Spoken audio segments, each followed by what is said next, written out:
Estamos de vuelta, amigos y amigas, y ahora vamos a conversar de un tema muy interesante para las personas mayores, que es volver a la educación superior, aprovechar quizás cuando uno puede, que tenga más tiempo o no, para estudiar. ¿Con qué objetivo? Eso es lo que le vamos a preguntar a nuestra invitada, porque ellos tienen un observatorio y hacen estudios al respecto. Ahí le voy a preguntar de los objetivos. Pero saludamos a Macarena Rojas, directora ejecutiva del Centro UC de Estudios de Vejez y Envejecimiento, conocido como CEVE, con B corta y con C, UC, y directora de gestión de este observatorio que yo mencionaba del envejecimiento UC con futuro. Maca, te voy a decir Maca más cortito, ¿cómo estamos? Hola Alex, muchas gracias por la invitación. ¿Todo bien? Oye, bueno, me imagino usted, este es uno de los temas que tienen, porque estaba viendo ahí la página del CEBE y son hartas cosas de las cuales se preocupan. Estaba viendo algo que hemos hablado tantas veces con la Jimena Bogavir y otros co-conductores de la soledad, de la nueva longevidad, bueno, pero tantos temas. Cuéntanos un poquito, antes de entrar en lo del observatorio y en lo de los estudios, qué es el CEBE, qué es lo que hace, cuáles son sus principales pilares de preocupación, de investigación o como lo queramos llamar. Mira, el centro es un centro de investigación interdisciplinaria sobre temas de vejez y envejecimiento, porque en el fondo nos preocupamos cómo están las personas mayores, pero nos preocupamos como sociedad también, envejecemos y qué oportunidades también las otras generaciones o la convivencia intergeneracional da hacia las personas mayores de hoy. Tenemos toda una línea que tiene que ver con la investigación académica. Nuestro centro es interdisciplinario, hay académicos de medicina, de ciencias de la salud, de arquitectura, de trabajo social, de psicología, de sociología. O sea, la idea es unir estas miradas, porque cada área académica en sí tiene un ámbito de estudio, pero la riqueza de este centro es promover esa interdisciplina y cómo en conjunto observamos o miramos la realidad, en este caso de la vejez y del envejecimiento. Tenemos la encuesta calidad de vida en la vejez, que es una encuesta bien tradicional que ya existe hace más de 15 años y me atrevería a decir que es uno de los principales referentes de información que utilizan las políticas públicas y muchas fundaciones y personas que quieren estudiar sobre el tema de la vejez, y que esa es información pública que disponibilizamos cada 3 años. Y tenemos varias áreas de intervención aplicada que yo te diría que es por lo que más se conoce nuestro centro, ¿sí? Tenemos el Senior Lab UC que busca unir el mundo de la innovación y la vejez, y desde ahí se promueven temas como el emprendimiento, la gestión de la edad al interior de las empresas, cómo cambiamos la mirada y la cultura también en el ámbito del trabajo y el emprendimiento en torno a la edad. Tenemos el Observatorio del Envejecimiento, desde donde sacamos periódicamente reportes de distintas temáticas: salud mental, integración social, soledad. Estamos trabajando uno ahora que esperamos que vea la luz en un par de meses, educación permanente a lo largo de la vida, trabajo, personas mayores en situación de calle, distintas temáticas que son de interés público y que no siempre son tan relevantes. Y está también el programa Adulto Mayor UC, que es de donde desarrollamos todas las acciones de extensión, vinculación y educación dirigidas hacia el segmento 60 más. Desde ahí tenemos instancias más en términos de actividad física y salud, como la caminata del Camina 60 más, que se hace junto con kinesiología, con deporte, todas las actividades educativas para personas mayores, la universidad abierta, espiritualidad, muchas cosas gratuitas. Así que los invitamos también a vincularse, conocer las actividades que se hacen y participar, sobre todo. Oye, Maca, tengo dos dudas de la página, porque quiero entender los conceptos, a qué apuntan. Cuando hablan de, yo sé lo que es la intergeneracionalidad, ay, me costó, pero lo conectan con la intergeneracionalidad y flexibilidad para el trabajo mayor. ¿Por qué conectan esos dos conceptos en relación al trabajo? Y en este caso es más 50, ¿no es cierto? A diferencia de estos otros que decían más Sí. 60. Esa es una guía que se lanzó hace poco, fruto del trabajo que se hizo durante un año con fondos de la Superintendencia de la Seguridad Social, porque en el fondo el envejecimiento de nuestra población permea distintas áreas de nuestra sociedad. Hoy día Chile es uno de los países que tiene una mediana en promedio, la fuerza laboral más envejecida de la región, es decir, el promedio de los trabajadores en Chile está en torno a los 40 años. Y eso no es ni bueno ni malo, es una realidad. Y hoy en día en la medida en que el envejecimiento es una realidad ya instalada, también vamos a ir viendo que cada vez van a convivir más generaciones en el trabajo, que tienen demandas distintas, talentos distintos, intereses distintos, formas de relacionarse diferentes, y para las empresas va a empezar a ser un desafío también el tema de la gestión de la edad, porque muchas veces... Hoy día, la mayoría de los estudios muestran que hay una cantidad importantísima de empresas que, por ejemplo, no toman en cuenta los currículum de las personas 50 más. Esa es una realidad que en el corto plazo va a empezar a cambiar, porque las empresas van a requerir de fuerza laboral que no van a encontrar solamente en el mundo joven, y eso pasa por distintas cosas, también pasa por prejuicios, pasa por estereotipos en torno a la edad, y considerar en el fondo la flexibilidad que necesitamos aplicar para retener ese talento senior y para que se haga una buena sinergia y una buena mezcla con el talento joven, va a ser súper necesario en las empresas, y los casos que existen en otros países o la evidencia muestra que en general, bien manejado, solo produce efectos positivos para los trabajadores más jóvenes que aprenden cosas de los trabajadores más mayores, y para los trabajadores más jóvenes que también aprenden cosas de los más jóvenes. Me llama la atención que lo ponen junto, en el fondo tiene que ver con que ambas cosas son importantes de gestionarlas y también para darle oportunidad a las personas mayores tiene que haber flexibilidad y también gestionar y preocuparse de este concepto y esta realidad si trabajan personas más 50, más 55 de la intergeneracionalidad, Maca, ¿no es cierto?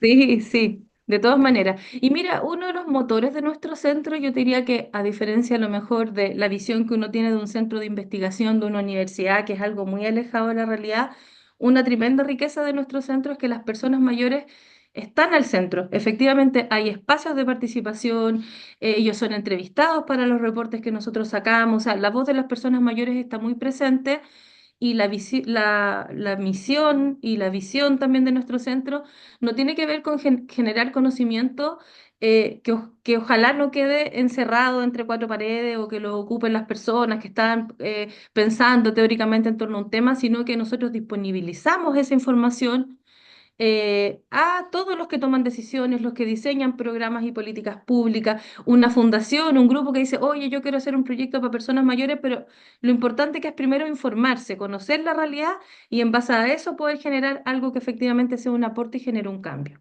Perfecto. Antes de conversar sobre educación, que me encantó de la gente más 50 que tiene ganas de seguir estudiando o hacerlo por primera vez, no sé, en la educación me imagino yo superior. em, Hay un tema que dice nexo entre la pobreza y la energía, me entiendo que es la pobreza energética, así le llaman, y la vivienda. ¿Con qué tiene que ver eso? ¿Con alimentación la pobreza energética? Que es uno de los temas que tienen ahí. Sí, específicamente no recuerdo a lo mejor el estudio exacto que tú mencionas, pero en el fondo cuando uno hace estudios en torno al tema de las personas mayores, muchas veces conocer específicamente el nivel educativo de las personas o los ingresos esperados que son determinantes del envejecimiento, eh, es difícil. Entonces uno lo hace como por proximidad. Por ejemplo, uno considera el nivel de escolaridad y uno puede presuponer más o menos el nivel de ingresos, las oportunidades que tienen las personas a lo largo de la vida y todo. Y efectivamente hay varios estudios que señalan también, por ejemplo, relacionan el tema de la seguridad alimentaria, que se han estado levantando luces de alerta también en torno a el acceso a servicios apropiados, a una alimentación apropiada en la vejez cuando uno está en condición de pobreza. ¿Sí? Entonces, efectivamente, la vejez es una etapa muy heterogénea, y eso es algo importante de tener en cuenta, porque si bien los indicadores generales muestran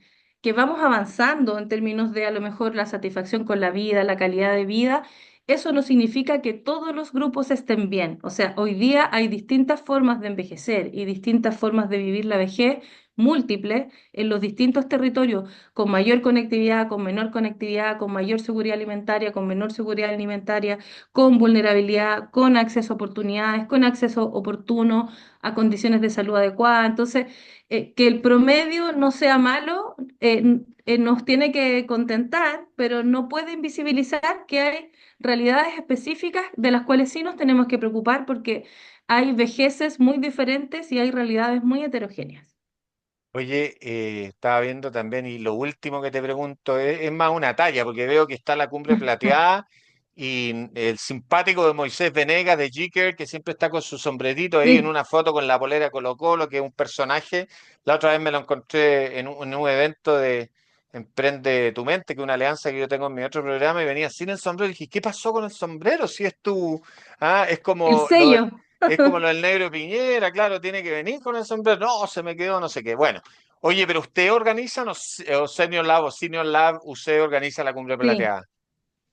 Claro, es que el Senior Lab es del centro. Ya, Nosotros trabajamos en conjunto con Innovación Social y de ahí surge este laboratorio de innovación y perfecto. vejez y ellos son los organizadores. A fines del 2024 tuvimos la segunda cumbre plateada y el equipo ya está trabajando full por esta tercera cumbre que se viene a fines del 2025. Así que dejarlos muy vinculados porque realmente los distintos equipos profesionales del centro están trabajando en áreas y temáticas muy diferentes y Sí, pues así dinamizar, veo, son bien diferentes. poner innovación, sí, y poner la innovación y unirla con el mundo de la vejez es algo fundamental, porque si tú miras hace 15 años atrás y, por ejemplo, revisas las iniciativas de la sociedad civil, fundaciones o las políticas que estaban dirigidas hacia ese segmento, eran muy limitadas. Las fundaciones que existían eran, por ejemplo, Las Rosas, el Hogar de Cristo, solo preocupados de una cara de la vejez difícil, vulnerable, que tiene que ver con los cuidados, con las residencias, pero hoy día, tú mencionaste algunos, está cada vez más lleno de emprendimientos, fundaciones, grupos de voluntariado, haciendo un sinfín de cosas en torno a la vejez y el arte, la sexualidad, el trabajo, el emprendimiento, las comunicaciones, comunidades de personas mayores sordas, o sea, hay una mirada también a distintos subgrupos y distintas realidades y distintas temáticas que todas son fundamentales e importantes que avancen para una incorporación plena y el ejercicio de los derechos de las personas mayores en la vejez. Excelente. Oye, ahora sí que sí, Maca, después de todo lo que te he distraído con tanta pregunta, cuéntanos un poquito de esta temática que puede haber levantado el observatorio, que lo repite en este estudio, sobre qué está pasando con el interés de personas más 50 por estudiar por primera vez o no sé si un diplomado, un magíster, una segunda carrera, más 50. ¿Y por qué lo hacen también? ¿Es un tema de entretención? ¿Es un tema de posibilidades laborales que es tan difícil para las personas más 50 con el desempleo crónico? Todas las palabras que me ha enseñado la Jimmy Abogavito. Mira, lo primero fue que para nosotros también fue súper sorprendente. Lo que nosotros hicimos fue pedir, por ley de transparencia, datos al Ministerio de Educación para poder analizarlos, porque obviamente a veces las instituciones públicas tienen datos, pero no lo miran con la óptica de la vejez o con la óptica 50 más o 60 más, qué sé yo. Y lo primero sorprendente fue que había crecido muchísimo la cantidad de personas que estaban participando de la educación formal, es decir, que asistían a una nivelación de estudios, sea básico medio, que estaban asistiendo a una universidad para cursar una actividad de magíster. Todavía sigue siendo un grupo pequeño, pero ha crecido mucho en comparación con el tiempo. Y sobre todo lo que había aumentado muchísimo, más de un 150%, o sea, creció muchísimo, pasamos de cerca de 10.000 a casi 50.000 personas participando, perdón, 29.000 personas participando en la educación superior, estudiando una carrera universitaria. Y eso, si bien 30.000 personas puede sonar poco, prácticamente se ha triplicado en el fondo versus lo que existía hace 10 años atrás. Y eso fue lo que quisimos ir a mirar o conocer. Y las motivaciones son muchas de las que tú esbozaste. También después podemos conversar dónde están O las razones, estudiando. claro, las razones. Claro, claro. Mira, las razones principales tenían que ver con dos de las que tú decías. Por un lado, la principal referencia siempre era el desarrollo personal. Es decir, yo Ya. siempre quise estudiar en la universidad y no pude, o yo quería estudiar esta carrera y no pude en su momento y tuve que hacer una carrera más corta, técnica, y yo Maca, siempre quise estudiar psicología. perdona que te Sí. interrumpa, pero cuando uno ve la pirámide de Maslow, se da cuenta que el nivel superior es la autorrealización. Tiene que ver un poco Sí. con eso. La autorrealización es como decir, yo siempre tuve el sueño de ser trabajadora social, psicólogo, abogado, y ahora en esta etapa de la vida siento que todavía tengo las capacidades y siento que puedo concretizar ese sueño. Entonces, eso era una primera fuente de motivación súper, súper importante. Y la segunda, efectivamente, como hacía la alusión también a temas de reconversión laboral, es decir, como una posible continuidad de su trabajo, con tener más oportunidades laborales en esta etapa de la vida, pero yo te diría que la primera siempre fue la realización personal, poder como algo que se debían a ellos mismos y que quieren terminar de hacer. Y, y para Y eso, la segunda, el famoso reskilling o reconversión. sí, totalmente. Yo diría que esas eran las más mencionadas de todas maneras. Y con todas las barreras y dificultades que eso pueda dificultar, porque en el fondo ellos en este estudio lográbamos identificar que habían barreras o obstáculos personales, es decir, superar el temor a volver a ser capaz de estudiar y dar pruebas, de tener compañeros jóvenes, de cómo me van a mirar mi entorno, mi familia o mis propios compañeros. Esas eran las fuentes de temor principal para decidirse y superadas esas barreras se inscribían. Y por otro lado, evidenciar o levantar la poca preparación y las barreras que habían desde el mundo institucional, es decir, que muchas veces para los institutos, universidades, institutos de formación profesional, es disonante que vaya una persona mayor a matricularse a un pregrado, porque ellos están acostumbrados a que ellos sean los apoderados, no los alumnos. Entonces, que también ellos sentían a veces que desde la institución había cierto resquemor o que los miraban un poco raro o que llegaban al primer día de clase y los alumnos pensaban que era el profesor y no el alumno, o ellos eran mayores que el profesor. Entonces, también ahí hay como un llamado a la preparación también, porque el público, probablemente no masivamente, pero de forma creciente, el público de los institutos profesionales, de las universidades, de los centros de formación técnica, puede ir variando y los profesores están muy poco preparados para recibir ese cambio generacional también que se empieza a hacer presente en las aulas. Oye, y en términos de, tengo varias preguntas. Quizás partamos por esta segunda motivación, el famoso reskilling o reconversión laboral.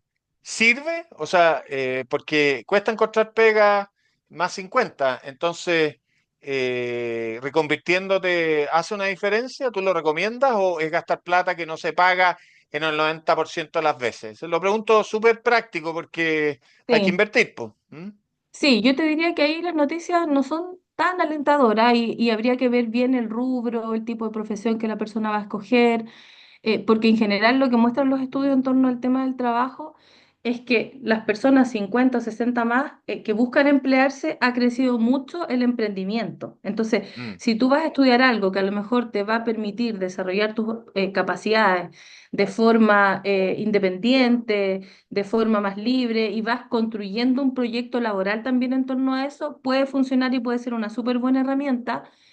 Y en contrapartida, el trabajo formal, obviamente en el segmento 50 o menor de 65 todavía es más amplio, pero en general está poco preparado, están poco preparadas las empresas y están poco motivadas las empresas a generar un cambio en su plantilla laboral. Y también hay limitaciones legales. O sea, hoy día una persona, la realidad de Una 50-60 o discriminación, el tema del sueldo, dices tú, el sueldo hay, mínimo. hay, dis- hay discriminación, hay prejuicios. O sea, yo tengo la idea que la persona va a ser muy rígida, que va a ser muy complicada, que no va a aportar al equipo, que no tiene las herramientas Pero es ahí profesionales. que me llama la atención que por qué uno no tiene el prejuicio positivo, por así decirlo, de que esa persona va a tener mucho mejor relaciones humanas con los demás, porque yo, Alex Tudor a los 20 y hoy día a los 55 que cumplí hace poquito, creo que soy más paciente, creo que entiendo más a las otras personas, empatía, etcétera. Ya he pasado por tantas situaciones en los días en que bajo la ansiedad en la forma, a la hora de pedir cosas, etcétera, etcétera. Entonces no es solo el prejuicio de más mañoso, más complicado, sino que al revés, pues.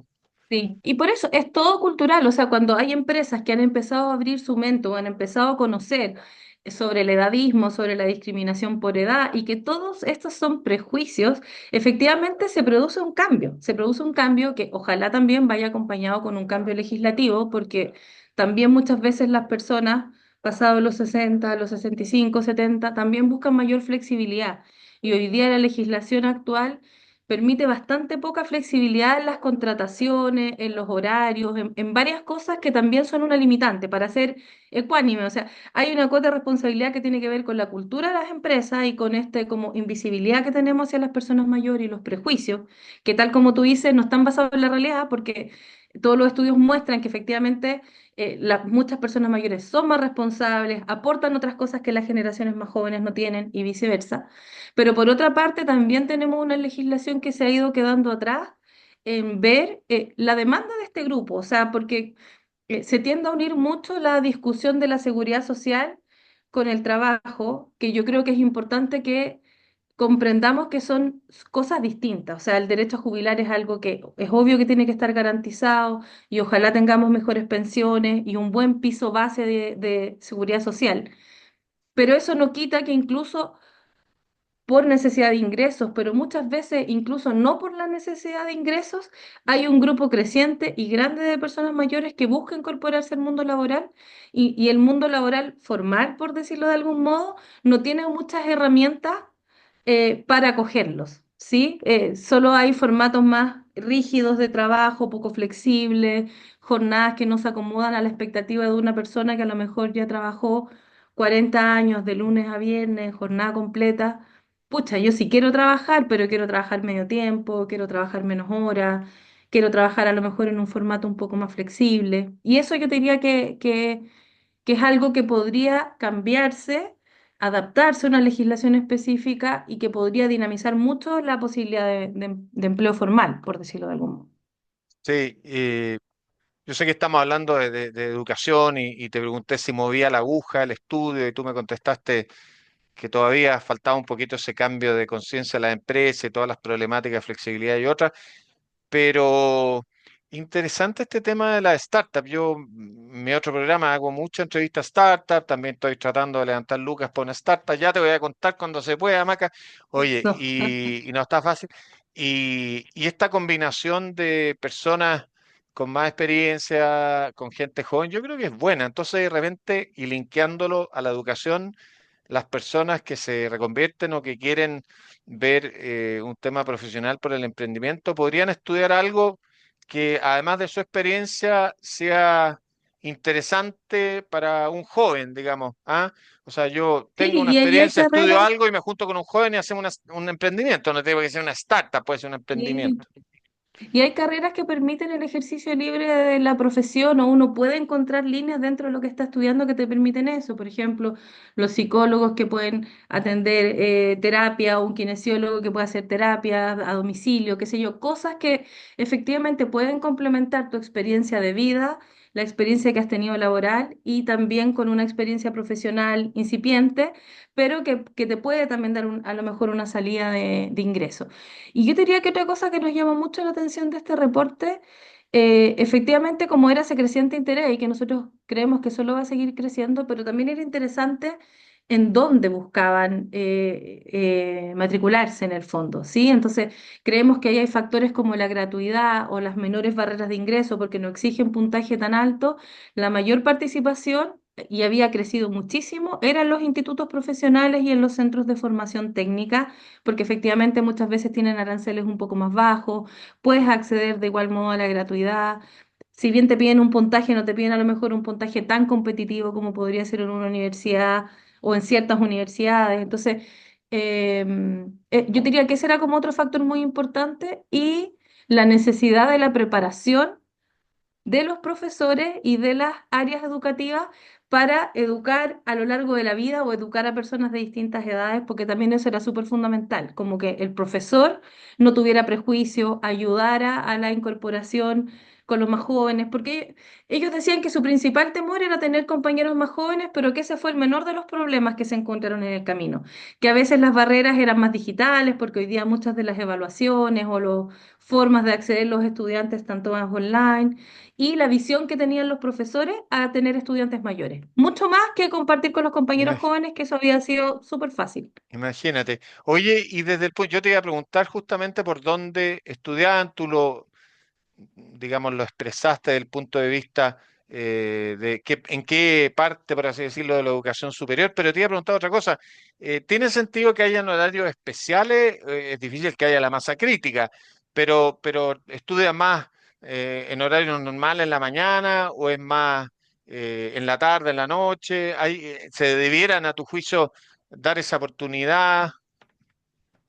Yo diría que más importante que la adaptación de la jornada, porque lo que se muestra acá es que la persona una vez que ya decidió y pasó todos esos temores personales de qué me va a decir la familia, qué van a pensar, qué no sé qué, ¿Mm? ya está decidida con todo, digamos. O sea, yo diría que lo más importante es la preparación de la entidad que acoge, de tener profesores que tengan también una mirada desprejuiciada y más acercada a la realidad en Perfecto, torno a la edad, que yo creo que si un instituto profesional empieza a mirar esta realidad, también pueden surgir cosas especiales, es decir, convoquemos a las personas mayores que se involucren, porque también lo que las personas mayores buscaban era también tener compañeros más jóvenes, o sea, yo no quiero ir a estudiar una carrera solo con mayores, o sea, ellos también valoraban que iban a tener compañeros jóvenes, que por estaban entrando en supuesto, igualdad de condiciones, no era algo adaptado para ellos, sino que yo estoy en igualdad de condiciones que mis compañeros que están perfecto. estudiando esta carrera. Nos queda un minuto, Maca. Preguntarte si tú me nombraras dos, tres carreras o como lo definamos, diplomados, lo que sea, que las personas mayores estudian de esa gran cantidad que tú nombraste hoy día. ¿Cuáles son? Mira, no estaba el desglose por carrera, yo sí quería Ya, mencionar que destaca mucho la participación de las mujeres, porque las mujeres en general han tenido históricamente menor escolaridad y destacaba por sobre los hombres, las mujeres eran las que estaban incorporándose al mundo de la educación superior y los entrevistados, que esto es algo cualitativo, había muchos en carreras de las ciencias sociales, trabajo social, psicología, como por esa perfecto. línea. Que eso Ya. no me atrevo a decir algo estadístico porque era caso a caso, pero la mayoría de los entrevistados que logramos detectar iban por esa línea.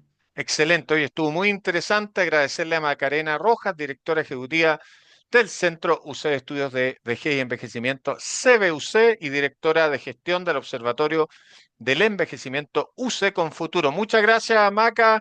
Éxito y espero verte por ahí. Muchas gracias a ustedes. Cuídate. Nosotros nos despedimos. Que tengan un muy buen fin de semana. Hasta el próximo fin de semana.